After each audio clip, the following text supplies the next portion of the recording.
hapa. Tafadhali mnaweza kuja hapa tu, mjitambulishe tu kwa sababu ni viongozi, ili wananchi waweze kuwaona tu.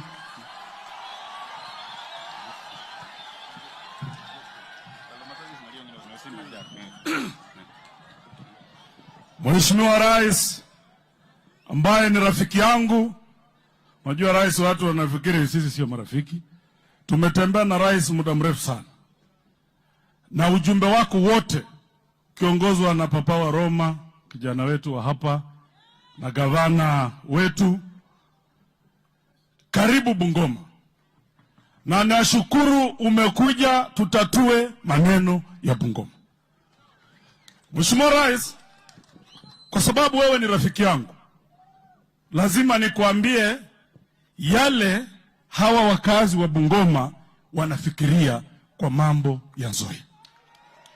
Tukiwa hapa siku ya leo, tutakumbuka kwamba leo hii hatuna pan paper, kwa sababu mambo ilianza kimchezo, pan paper ikaenda.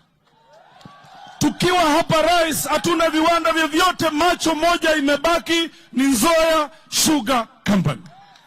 Itakumbuka kwamba Mheshimiwa Rais, ulipata kura mingi sana hapa Bungoma.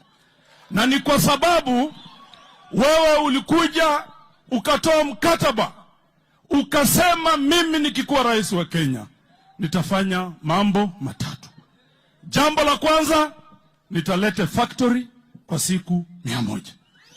Jambo la pili, nitalipa pesa ya wakulima wote.